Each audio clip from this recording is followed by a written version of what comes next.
Hello everyone, मैं सौरभ भिलवार और अब हम करने वाले हैं इस वीडियो के अंदर कुल मिलाकर हम क्या पढ़ने वाले हैं। हम पढ़ने वाले हैं टू डिफरेंट क्रेडिट सिचुएशन। मतलब जो ऋण की जो अलग अलग स्थितियां होती हैं कि भाई ऋण जो होता है, जो कर्ज होता है, वो किसी व्यक्ति के लिए अच्छा भी होता है और किसी व्यक्ति के लिए खराब भी होता है। तो ऋण आखिर होता क्या है? तो ऋण आखिर होता क्या है, यहाँ से समझते हैं कि credit refers to an agreement in which the lender supplies the borrowers with the money, good or service in return for the promise of future payment। ठीक है, मतलब क्या करेगा कि देखो यहाँ पर एक व्यक्ति है जो क्या करेगा, एक ऐसा व्यक्ति है जिसके पास जो कुछ ना कुछ देगा। वो क्या क्या दे सकता है, वो क्या क्या दे सकता है, देखना, वो मनी दे सकता है या गुड्स दे सकता है या फिर सर्विस दे सकता है। ठीक है, तो कुल मिलाकर देखना ये हम क्रेडिट के रूप में एक्सेप्ट कर सकते हैं। ये तीन चीजें क्रेडिट के रूप में जानी जाती है कि भविष्य में हम इसका जो आपको रीपे करना होगा या अमाउंट जो होगा देना होगा वो हम पे कर देंगे। तो अब ये देखना, ये जो आपने क्रेडिट की जो हमने जो डेफिनेशन देखी है, इस डेफिनेशन को देखने के बाद क्या करते हैं कि हम आगे देख लेते हैं ना कि भाई जो अब मैंने बताया कि जो क्रेडिट होता है हमारे क्या होता है, वो दो तरीके का होता है। ठीक है, नेगेटिव भी हो सकता है और पॉजिटिव भी हो सकता है। मतलब जो ऋण है, जो कर्ज है, वो किसी व्यक्ति के लिए सकारात्मक हो सकता है और किसी व्यक्ति के लिए नकारात्मक भी तो हो सकता है। तो कुल मिलाकर हम क्या पढ़ने वाले हैं, हम यहाँ पर सिचुएशन देखने वाले हैं दो लोगों की। आप हमारे बुक के अंदर स्टोरी दे रखी है।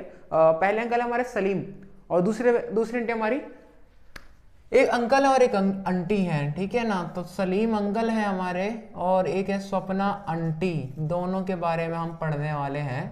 तो भाई दोनों के लिए जो कर्ज रहा, जो लोन रहा, वो अलग अलग रहा। अब वो अलग अलग क्यों रहा, तो अब हम वो देखते हैं। जो सलीम अंकल है वो क्या करते हैं, वो एक छोटे से शू बनाते हैं, शू मेकर हैं। तो वो जूते बनाने का काम करते हैं। तो जूते बनाने का काम है, उनकी फैक्ट्री है और एक छोटी फैक्ट्री है, तो वो ज़्यादा काम नहीं करते हैं। अब जो शू मेकर अंकल हैं भाई, जूते बनाते हैं, ज़्यादा काम नहीं करते। बट होता क्या कि त्योहार से कुछ दिन पहले, फेस्टिवल सीजन से कुछ समय पहले, 2 महीने पहले लगभग, उनके पास एक ऑर्डर आता है, एक बड़े व्यापारी का ऑर्डर आता है, एक बड़े बिजनेसमैन का ऑर्डर आता है, जो कहता है उनसे कि भाई आप हमारे लिए क्या कीजिए कि आप हमारे लिए लीजिए 1 महीने के अंदर 3000 पेयर शूज बना दीजिए, है ना। 3000 पेयर शूज, भाई ऑर्डर मिल गया अंकल को, बधाई हो। कुल मिलाकर अब तो नोट छापेंगे। अब देखो नोट छापना इतना आसान नहीं है ना, क्योंकि अंकल के पास ना कंडीशन ये है कि अंकल के पास, सलीम अंकल के पास इतने वर्कर्स नहीं है। ठीक है, और इतना रॉ मटेरियल खरीदने के लिए पैसा भी नहीं है। तो कुल मिलाकर अंकल के पास एक ही सिचुएशन है कि अंकल क्या करेंगे, अब अंकल लोन लेंगे। अंकल क्या लेंगे, क्रेडिट लेंगे। भाई अंकल लेने वाले हैं क्रेडिट। ठीक है ना, मतलब कर्जा लेंगे। कर्जा किस में लेंगे, कर्जा अंकल 2 चीजों में लेते हैं, एक गुड्स के अंदर, ठीक है ना, गुड्स के रूप में, और एक सर्विस के रूप में। ठीक है, और अंकल पैसे के रूप में भी कर्जा लेने वाले हैं। अब कैसे लेने वाले हैं देखो हम बताते हैं। ठीक है ना, ये पूरी डेफिनेशन यहीं पर क्लियर हो जाएगी आपकी कि देखो जो अंकल कर्जा लेंगे, कर्जा क्यों लेंगे, कर्जा लेंगे देखो भाई कि जो भी व्यक्ति हैं उन्होंने कहा कि भाई 1 महीने के अंदर हमको 3000 पेयर शूज आप बनाकर दीजिए। ठीक है भाई, बनाकर दे देंगे। अब उन अंकल ने पता है क्या किया कि जब आपको पता है कुछ एडवांस के रूप में कुछ अमाउंट दे दिया जाता है, तो उन अंकल ने इन अंकल को पता है क्या दिया, सलीम अंकल को 1000 पेयर शूज का, मतलब कि 1000 पेयर शूज का अमाउंट आप रख लो, एडवांस दे दिया। ठीक है, तो अब कुल मिलाकर अंकल ने भी 1000 पेयर शूज दिए नहीं है, तो उनके पास पैसा आ गया, पहले पैसा आ गया एडवांस। तो मतलब ये कर्जा ही तो हो गया, ये क्रेडिट ही तो हो गया, कर्जा है भाई ये तो, है ना। ये तो लोन, मतलब एक कर्जा आ गया कि हमने कुछ दिया नहीं है और हमारे पास पैसा आ गया। तो मनी के रूप में तो भाई आ गया, मनी के रूप में सलीम अंकल के ऊपर कर्जा चढ़ गया। ठीक है भाई, अब अंकल क्या करते हैं, अंकल के पास इतना सामान नहीं होता, इतना पैसा नहीं होता कि वो सारा सामान, रॉ मटेरियल जो हमारा कच्चा माल है, वो सारा खरीद के लेकर आ जाए। तो भाई इन्होंने क्या किया, अंकल गए, उन्होंने कहा एक दुकान वालों से कि रॉ मटेरियल जो बेचते हैं, उन्होंने कहा कि भाई देखो जो सामान है वो हमको वापस दे, मतलब हमको दे दो, और जैसे ही हमारे पास हमारा सामान बन जाएगा, हमारा पूरा अमाउंट आ जाएगा, हम क्या करेंगे, हम आपको वो पैसा दे देंगे। ठीक है, हम आपको पैसा दे देंगे। तो मतलब सामान आ गया, यहाँ पर रॉ मटेरियल आ गया गुड्स के अंदर, तो ये लोन आ गया, कर्ज है। ठीक है, सर्विस क्या है, उन्होंने कुछ वर्कर्स को हायर किया, कुछ श्रमिक को हायर किया कि हाँ भाई आइए आप हमारे यहाँ पर काम कीजिए, और 1 महीना जैसे आपको पूरा हो जाएगा हम आपको क्या देंगे, हम आपको पैसा देंगे, है ना। तो सर्विस भी उधार ले ली गई। ठीक है ना, सर्विस भी क्रेडिट के रूप में ले ली गई है सलीम अंकल ने। ठीक है, तो सलीम अंकल ने देखा पूरी हमारी जो डेफिनेशन थी वो एकदम सही कर दी। Refers to an agreement in which the lender supplies the borrowers with the money.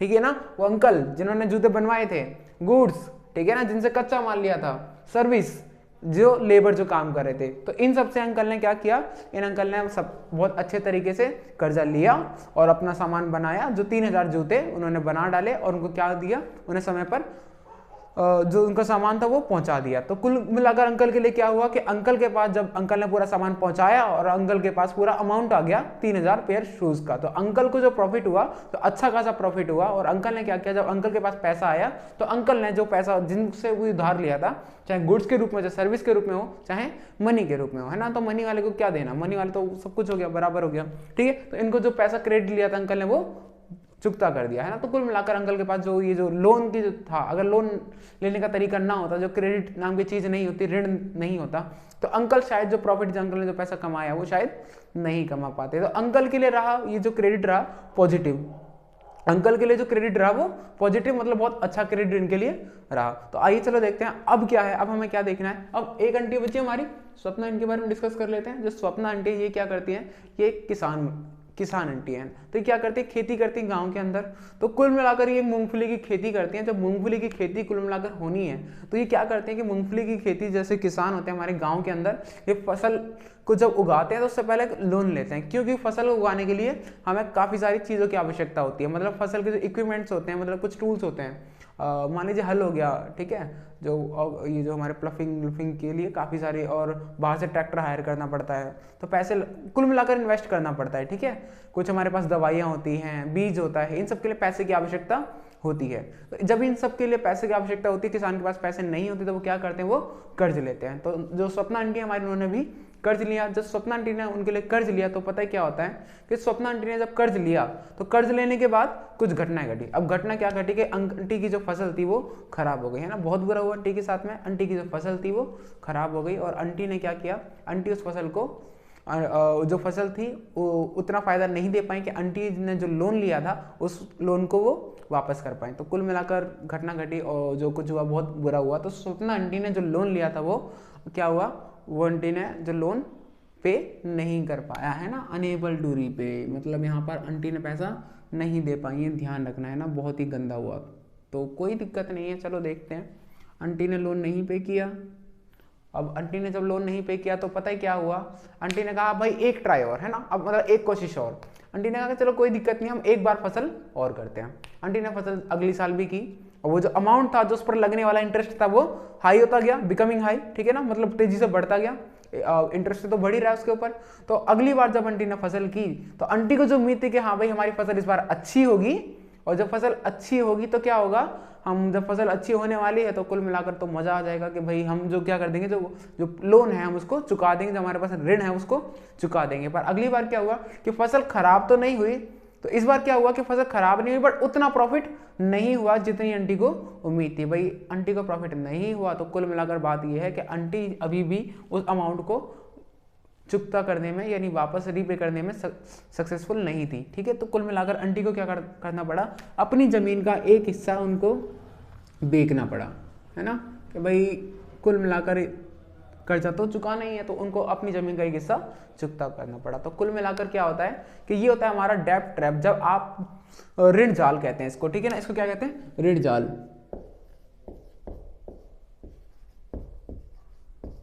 ऋण जाल मतलब क्या है कि जो कर्जा है, ठीक है, वो बढ़ता रहता है और हम कभी उसको पे नहीं कर पाते। तो यहाँ पर डेफिनेशन लिखना है, इट इज डेब्ट trap is situation when person is unable to repay the loan and amount becoming high. और जो अमाउंट होता है, जो पैसा होता है, वो तेजी से बढ़ता जाता है, आप कर्ज के अंदर फंसते जाते हैं। ये होता है हमारा ऋण जाल, और यानी डेब्ट ट्रैप। तो उम्मीद है आपको ये वीडियो समझ में आई होगी। तो अगर आपको ये वीडियो समझ में आई होगी तो please like the video and subscribe the channel. So thank you for watching the video.